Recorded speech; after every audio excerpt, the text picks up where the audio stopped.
Hey guys, it's Ben, coach of the Baltimore Oriolus, and it's finals week in more ways than one. So, there's obviously UBC finals, but I also just got out of my last final exam for college. So yay, freshman year is behind me. Time to play video games, watch anime, and have my parents yell at me for playing video games and watching cartoons when I should be finding a job. Anyway, so yeah, I'm gonna be post-commenting this because the game itself took like an hour and a half. And that was kind of long, and the individual turns took a few turns. Individual turns took a few minutes each. So I ran a poll on Twitter. And 30% of the vote got post-comming it, 27 got cutting out the boring parts, 43 got uploading all of it. But screw democracy. We're going to be post-comming it instead because I feel like it. So, let's look over Brandon's team. He's got Hoopa, Unbound, Sylveon, Heatran, Salamence, Donphan, Celebi, Mega Gyarados, Bronzong, Rabombi, and Gastrodon. People were telling me that this team isn't good, but I disagree. There's a lot of synergy here. Like, for example, I really wanted to bring Latios to this game. Like, live and die with Latios. I brought it to every game before this, and I won every game before this. I hacked Bill, but I really wanted to bring Latios, but he's got a Bronzong, he's got Heatran, he's got Sylveon, he's got Hoopa. He just has too many things to stop it. And I noticed for almost all of my sets, it seems like there's always at least one Pokemon on his team that kind of walls me, or that I have a problem with. Like, Heatran has that quad ground weakness. He's got immunities in Salamence, Gyarados prior to Mega Evolution, Bronzong. I do have Moldbreaker Excadrill though, which we'll get to later. Something that actually runs through his team though is Azumarill, so that's pretty nice, as well as Suicune. We'll talk about those in a minute. The first Mount we're bringing is going to be the Tornadus. Also, I did make some last-minute changes to this team. Shout out and a thank you to Dork and Nick for helping me out with that. So we've got Hurricane, Focus Blast, Taunt, and U-Turn. If you look at his team, Taunt is really nice because I also noticed that in his quarterfinals game against Redikai, he was able to stall him out with Toxic and Protect and stuff. So if that were to happen here, I've got Taunt on Tornadus, so I can try to stop that. He's got like Recover Gastrodon. He's got Bronzong as a whole. I can taunt. I can prevent Gyarados from setting up Dragon Dances. Does Celebi get rocks? I feel like it does. I don't know. But I can taunt that either way. It's not like it's gonna stay in on me though. I would just U-turn out on that. I can taunt the Donphan if I want to risk a Stone Edge or something. Taunt the Salamence to stop it from setting up Dragon Dances. There's a lot of stuff I can taunt on this team. With U-turn, he's got those two quad bug weaknesses in Hoopa, Unbound, and Celebi. If I send in Tornadus on one of those, I can just easily U-turn out. Freest U-turn in my life. His flying resists are Heatran and Bronzong. I think that's it. Yes, and both of those take a lot of damage from Z Focus Blast. Bronzong can probably take a hit, but I mean I can just taunt that anyway, and we're fine. So Torn has a really nice matchup here. Next up, we got Suicune. This thing is pretty much the win condition. Very specially defensive. This way I can set up on the Celebi. Because if I can get to +1, a non-invested Celebi's Giga Drain does not break my sub. I've got that much speed to speed creep defensive Celebi, 72 in defense because those are leftover EVs that I need in defense. I kind of thought about bringing more for stuff like Hoopa Unbound, so its Hyperspace Fury doesn't do as much because I bypass the sub anyway. But I felt like I needed the special defense. Scald and Signal Beam also cover for the entire team. Signal Beam bops stuff like Celebi and Hoopa. Salamence resists both of my moves, but it doesn't want to get burned. And I can take hits from it pretty easily. Next up, we got Tangela. Giga Drain, HPI, Sleep Powder, Leech Seed. This thing is meant to be a check to both Mega Gyarados and Salamence. Got 16 speed to creep the Sylveon. A lot of special defense just in case I'm faced up against special attackers, because otherwise I don't want this thing to get bopped. And realistically, I don't need a lot of physical defense investment because it's got so much natural bulk as it is. Giga Drain hits stuff like Gyarados, Donphan. Sleep Powder is really nice against his entire team in case something wants to chime in and try to wall me like Heatran. I thought about having HP Ground in here. In fact, I did have HP Ground on this set. But last minute, Dork, Nick, and I changed it from HP Ground to HP Ice, and we have Sleep Powder there instead of Knockoff. So we get walled by Bronzong, but that's about it. HP Ice obviously for the Salamence, Leech Seed and Sleep Powder there for support. Next up, we got Azumarill. Switching to this don't exist. Player Off really just bops the entire team, except for like Bronzong and Heatran, and those probably don't want to take a Liquidation or a Knockoff. Aqua Jet's really nice for priority. The only thing that can, like realistically, he would have to predict my moves, like, really well. I thought I would bring in Belly Drum, because I think that has a better matchup, but I'm just not comfortable with Belly Drum Azumarill. I tried to bring it against Omega, but I just didn't get the opportunity to set it up, and he preserved his Superior just to check Belly Drum Azumarill. Azumarill as a whole, I guess. So I'm not going to be bringing Belladrum, I am going to be bringing Choice Banded, as that still does damage to his team. Knockoff is a really good middle ground move. The defense investment is there for a particular reason. I just don't remember what that is. Next, we got Scarf Drill. This was another set we changed. Initially, I had Special Defensive, so I would have a Sylveon switch in because I didn't actually have one of those. And I was afraid of a potential Specs or Scarf Sylveon. Earthquake and Iron Head cover for a lot, but they don't actually cover for something. Gyarados could be a bit of an issue, actually, which is kind of why I wanted to bring a more defensive set, so this thing wouldn't be able to set up on me if I'm locked into Earthquake or something. Same with Salamence, I guess. Iron Head prevents me from being Salamance's food. I wanted X-Scissor for the Hoopa and for the Celebi, mostly for the Celebi. But X-Scissor for Hoopa would have been nice. But I felt like I needed to win the Hazard game instead by bringing my own rocks, bringing Rapid Spin to remove his rocks. So that's what we're going to be doing instead. We are going to be bringing Hazard Control as well as Earthquake and Iron Head. Rock Slide would have been nice for something like Salamence, but I felt like Iron Head was the better middle ground move to bring.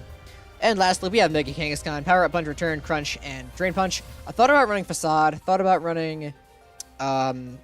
I guess I thought about running Sucker Punch. I thought about running Low Kick, actually, for the Bronzong and the Heatran, but I decided to run Drain Punch for a little bit more sustain. This thing could potentially sweep, and that's what I'm kind of banking on, because he doesn't have a lot of checks to Kangaskhan. He's got Bronzong, he's got Heatran, those can take normal type attacks, so nothing else wants to eat a return. Suppose physically defensive Donphan could.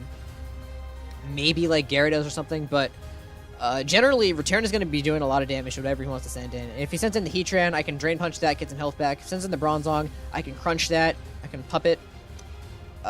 One way or another, Kangaskhan's doing a lot of damage to this team. And that is the team we're bringing. So, like I said, I'm going to be post-comming it, and I am... This is a post-recording. I'm recording this the day it goes up, actually, so that's funny. It should go up today, anyway. But I digress, so I'll see you during the battle. Let's go! Good luck, have fun. There is no Celebi on my screen. Why do I not see a Celebi on my screen? I'll lead Torn, like I planned. Yeah, there's no Rabombi, no Gyarados, no Celebi, and no... something else.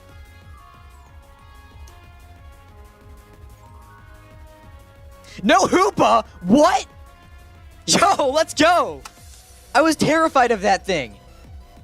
Alright, so his biggest threat to me, I think, is the Salamence. Sylveon could be a bit scary, but I do have Excadrill.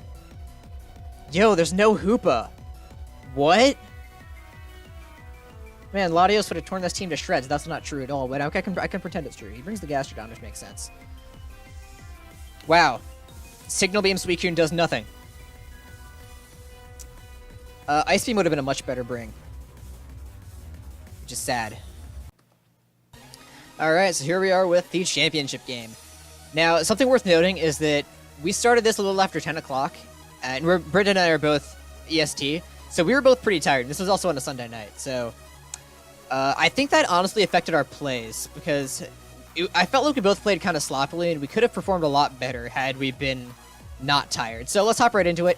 I decided Tornadus would basically be my dedicated lead. Also, something I noticed that he didn't bring the Hoopa or the Celebi. So, I felt like that was really cool, because I didn't really have a lot for Hoopa. Like, the only thing I really had was hoping he would lock himself into a Poison or Electric move in front of the Azumarill, then switching into Excadrill and basically picking up a kill. So he's going to lead with the Gastrodon here, and I don't expect him to stay in, because I could very easily have something like Grass Knot. So I expect him to switch into Bronzong here, so I'm going to go for the Taunt. As he does just that, he goes into Bronzong, and I am able to taunt that on the switch. Now, if I remember correctly, I U-turn out here. Yeah, I do U-turn out. And I go into Suicune, thinking I can start setting up on this thing. However, he has Psywave. And for those of you who don't know, Psywave does a random amount of damage between 50 and 150. Since we're level 100, it does random damage between 0.5 and 1.5 times the user's level. In this case, level 100, it's doing anywhere between 50 and 150 damage. So half the time, I won't be able to set up a sub in front of this thing. But that also means half the time I will be able to set up a sub in front of this thing. So here I am going to try to set up a sub, hoping he won't break my sub with the next Psywave, but he does break the sub, so that's a bit of an issue. I also subbed there because I was kind of afraid of a Toxic. Oh, actually, wait, no, he was taunted. Ignore me. I think I was just banking on the 50-50 there. Now I am going to switch into Azumarill here, because Psywave, it was annoying, and he's going to set up his rocks. So, like I said before, Azumarill switch-ins are not easy to come by for him. So, I think I just click Knockoff here, because nothing on his team wants its item knocked off. His Z-Captain is the Hoopa. He didn't bring Gyarados, so I can just freely knock off the Gastrodon here. And now... Wait, no, it's later in the game, I'm thinking. Yeah, never mind. I'm going to go into Tornadus here on the Toxic. Yes, alright, so that's no biggie there. I don't remember if I taunt here. I think I taunted here. And now he sends in the Heatran. And I figured that I have Titanium Z for Heatran. So this would be a fine time to bop it. If he's Scarf, he's Scarf. He locks himself into a move. He doesn't kill me with Flash Cannon. He would only kill me with something like Fire Blast or Magma Storm. And if he locks himself into a fire move, I can go into Suicune and start setting up again. I can probably start setting up assuming Bronzong doesn't break my sub.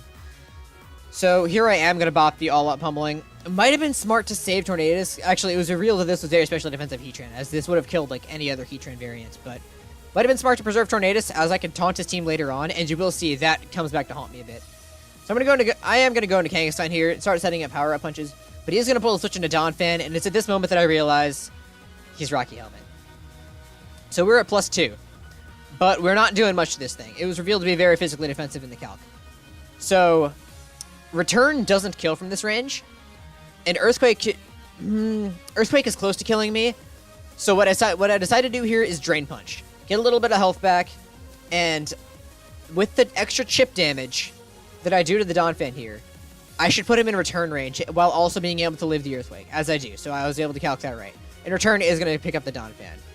It's a trade-off. Like, I've already lost my Mega Kangaskhan and my Tornadus, so...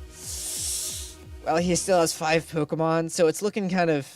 It's not looking bad yet. We're only on turn 11, but... We'll see how this keeps going. So I'm going to send in Suicune here, as I feel like that can do damage to basically whatever he wants to send in. As he's going to go into Gastrodon, that's pretty bad for me. So I'm going to switch out into Tangela here, because that just makes sense. As he's going to double into Bronzong. So I'm basically walled by this thing, but I am going to go for the Sleep Powder anyway. Unfortunately, we do land and catch the Heatran on the switch. So now I am going to Leech Seed, I believe. Yeah, I Leech Seed here.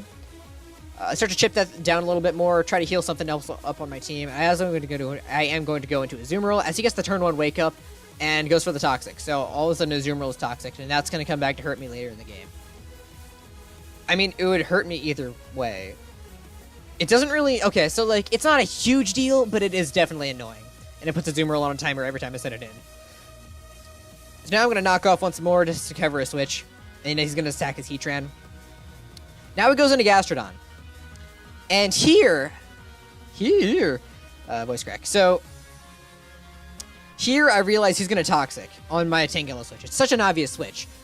But I also realized that Recover is a fairly no-drawback play. So, either way, it's a 50-50, whether he recovers or if he Toxics. So, I realized that if he recovers and I stay in and click Knockoff, I'm in a worse spot than if he Toxics and I switch into Tangela. So, 2 knockoffs do kill him from this range. And if I get off the first knockoff, and he realizes that the next one kills him, he doesn't really have a really safe switch, and he would probably go into Sylveon. So I am going to switch into Tangela here, and had I just stayed in and clicked Knockoff, this game would have been a lot easier, because Gastrodon it becomes really annoying later on. So he's going to go to Sylveon, which makes sense. I'm going to put it to sleep. And I don't remember, do I Seed or do I switch out? I am going to Seed here, try to get some health back from my team. So I'm going to get my regenerated health back, get right back up to full, and go into Excadrill, heal it up a little bit after the rocks damage. Sylveon is going to stay asleep. So now I can freely Rapid Spin away the rocks that are on my side of the field, because those are annoying. As he's going to send in the Salamence. This thing is really scary for my team, especially now that Tornadus and Kangaskhan are gone. So I'm going to go into Tangela, basically all I have left to check this thing. I was going to set up a Dragon Dance. Now he's going to go into Sylveon, scout for the HP Ice. As that does, like, no damage. So do I Seed here? Yeah, I Seed here again. As he is going to wake up and go for the Wish. Try to heal something up on the team. So now I am going to go into Azumarill, try to threaten whatever he wants to send in, as he sends in the Salamence. So I get a free knock here. As he's going to go into Bronzong. This thing is going to take a lot of damage. It is going to live because I'm a -1, but it is very low on health now. So he's going to Protect, get a little extra toxic damage. Playing those Narth Protect Toxic stall games. So he's going to go into Sylveon here, as I'm going to knock again, and get a crit, so that's nice. And we get rid of his leftovers. Now I'm going to go to Tangela, try to sponge a hit, but he is just going to go for the Wish, and try to heal something up. And I realized that actually going into Tangela there was a misplay. because he is going to go for the Wish, and I get walled by Bronzong, so I can't kill that thing with one hit, and it's going to be able to heal up in front of me. So I'm going to Leech Seed because that's all I really can do. So now that it's seeded, I'm going to switch into Suicune and try to get a little bit of health back, as he is going to double into Sylveon. I was kind of expecting to set his rocks there, but I'm fine with this. So now I was going to go back into Bronzong on my Calm Mind. If I remember correctly, I sub here, hoping he won't break my sub with Psywave, but it does break my sub again, so that's unfortunate. Now I feel like I have no choice but to switch back out into Tangela. I want to try to keep Suicune healthy. So I can't do much to this thing. I'm basically forced to seed it, as he's going to protect once again. Actually, oh yeah, I sleep powder it. Yeah. So putting this thing to sleep is actually nice, but he's going to choose to go into Sylveon, as I go for the Leech Seed instead. Now I'm going to go into Azumarill, try to get a little bit of health back, maybe try to threaten him out. And here, do I double or do I... Okay, no, he goes for the Protect, and I'm going to just play rough. So now, he's probably going to just kind of try to keep wishing up or something, or go into Bronzong. I don't remember which one I was going through my head. Like I said, I was tired during this game. I don't remember much. So now I'm going to go to Excadrill on the Sylveon, threaten him out. As I am going to go for the... Oh yeah, I'm going to set my own rocks to start punishing his switches, because his switches are getting annoying. Going back into Tangela, because that's my only Salamence check. He's going to go for the Dragon Claw. It's going to do some nice damage to me. He's revealed to be Life Orb, which I was kind of fearing. He's going to Dragon Claw once again, as fortunately, I land the Sleep Powder. So now Tangela is very low on health. I absolutely have to switch out to get some Regenerator health back, because he's going to go into Bronzong. And I'm going to go into Azumarill, start to threaten some stuff. He gets a free Protect here. But I also want to just keep pressuring him, so I'm going to stay in. So something's going to get its item knocked off, as he's going to go into Gastrodon and choose to let it get chipped down even more. So Azumarill is going to die now from the Toxic earlier from the turn 1 Heatran Wake Up. So I'm going to go into Tangela. He's going to go into Bronzong. And I'm going to Giga Drain, try to get a little bit of health back, hoping he would attack off his Gastrodon there, but he didn't. So either way, I'm going to get some Regenerator health back here, which is nice. I'm going to go into Excadrill, as he's going to go for the Psywave, I believe. Yeah, he goes for the Psywave. Now I can threaten him out with the Earthquake. As he protects his Scout from a move, as I click Iron Head. I forgot I clicked Iron Head, not Earthquake. Now I'm going back into Tangela on the Psywave, and things are not looking good. I'm really starting to get pressured by this Bronzong, and I can't break it. The only thing I can do is Earthquake it with Excadrill. And you'll see, that's what I have to do here. I have to click Earthquake. So now, I was tired, and I was hoping that he would overpredict and expect me to switch out here. But he goes into Salamence. He makes the right move, and I lock myself in an Earthquake. Now I'm going back into Tangela, as he's going to double into Sylveon. And now I feel like the Protect is so obvious here. Oh wait, no, that was a different turn. It's been a while. So I'm going to seed him here, hope to pressure him. And he's going to Heal Bell here. That's right. I could have Giga Drained. He knew that my switching out, he knew that I had to switch out there, because the Protect was obvious. I would just get Regenerator health back.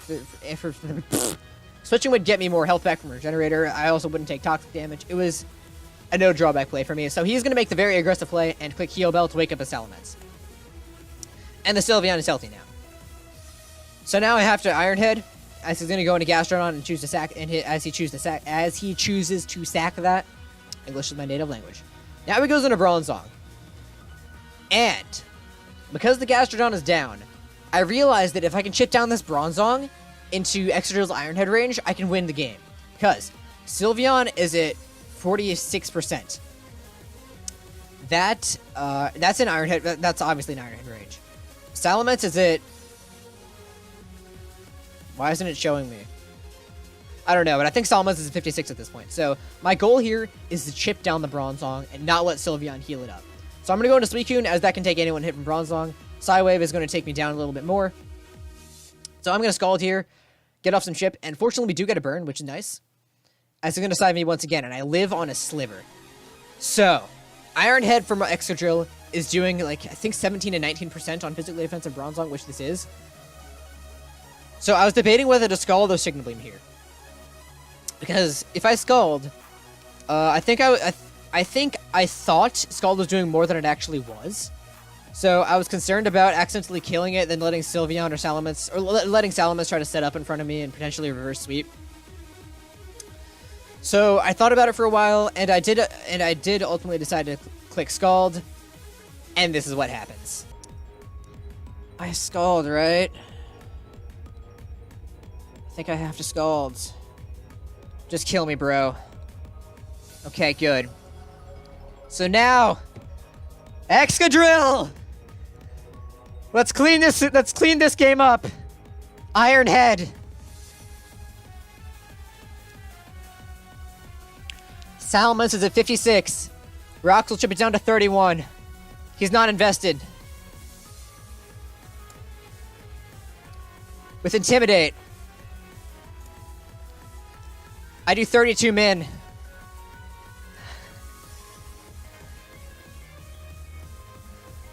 You right, I won't. Excadrill just should keep clicking Iron Head here. Sylveon was leftovers. It's not but Beery Berry. Salamence should be in range. One of your Pokemon. He goes into Salamence. It's a 31. We're at -1. Drill should kill anyway. We saw his Life Orb. Come on, Drill. Let's pick up this kill.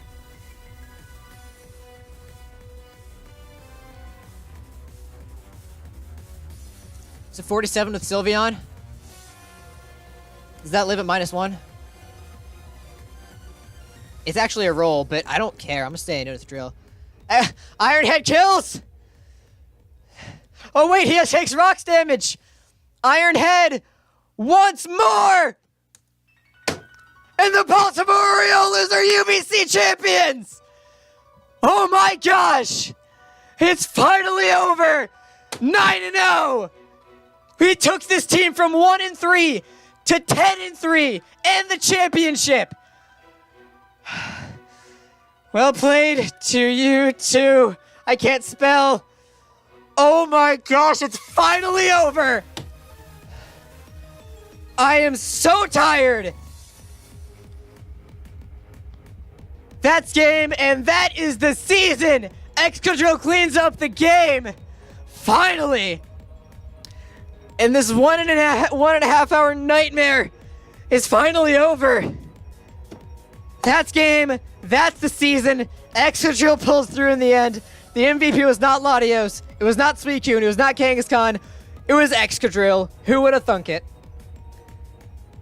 The impossible has become a reality. We had to win out to make playoffs. We had to pretty much win out. We hacked Bill, but that didn't end up mattering. We won every single game of the season. And the Baltimore Orioles are UBC Season 6 champions before Mets. Eat it! Oh my gosh! I finally won a league! The nightmare is finally over. Good game to Brendan. That was so painful.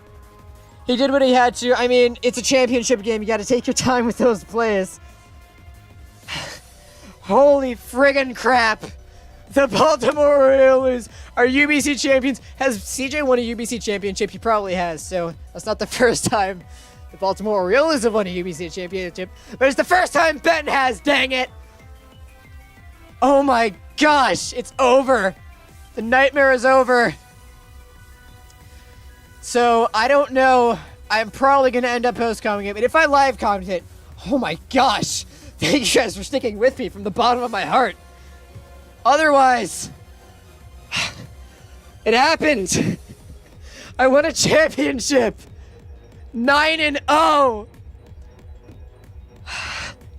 It's finally over. Thank you guys so much for watching and sticking with me. And I will see you. I mean, you can watch my GPC games. Other than that, I'll see you, I don't know, Season 70 of UBC in GPC. Thank you guys for watching, and I'll see you next time. But we won the championship! Let's go! Well, we did it. So, post-game thoughts. Brendan and I both could have played that game better. I felt like that was kind of sloppy on both ends, but, I mean, it worked out in the end. We ended up winning, so that's cool. I would like to give a thank you to Adam for going to me when he needed a sub for UBC, because I ended up winning. Yay. Thanks, Adam. Shout out to Ments for I think it was. I think there was something going on in his life. Maybe he was just being too. Maybe he was just too busy or something. He had to drop out of UBC. We picked up his team. So shout out to Mets for drafting a really solid team. And again, shout out to Dork and Nick for helping me out at the end with that extra bit of prep. Scarf Drill ended up winning me the game. And also, one other thing. When I live commented this game, when I was doing the team builder part, I muted Ice and Nick because they were spamming my DMs during the recording. Let's hop right into the team I'm bringing. First up, we got Tornadus, and I do want to say, I don't think you guys can see that, but Nick is being stupid. I do want to say that I would love to bring Latios, but it has such a terrible matchup. Like, I really want to bring Latios to this game because, like, Superstition and crud, but Nick, stop. Okay, so I can't bring Latios. It just has such a bad matchup. I had it, but there's just so many mons that are more important.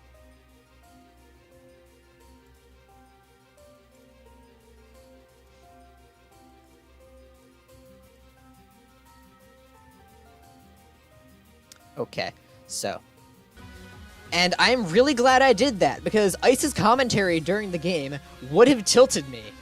And I would have not performed as well as I did. I didn't even perform all that great, but I would have been really tilted, and that would not have been good. So, a shout out to Ice for spamming my DMs before the game, so I muted you. Thanks, buddy. In all seriousness, though, thanks to everybody who helped me along the way. Lucas for like helping me occasionally here and there with some sets. That was basically it, because I usually just build by myself. And I don't get mocks.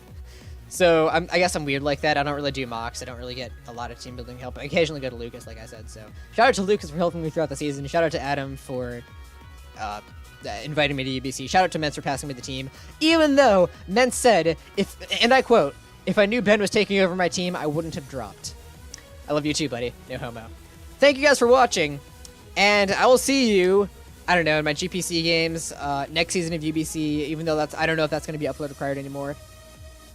Or, in another thing you'll be seeing in a couple weeks. So, thank you guys for watching, and I'll see you in a couple weeks. Or, actually, Sunday, because that's when I'm uploading next.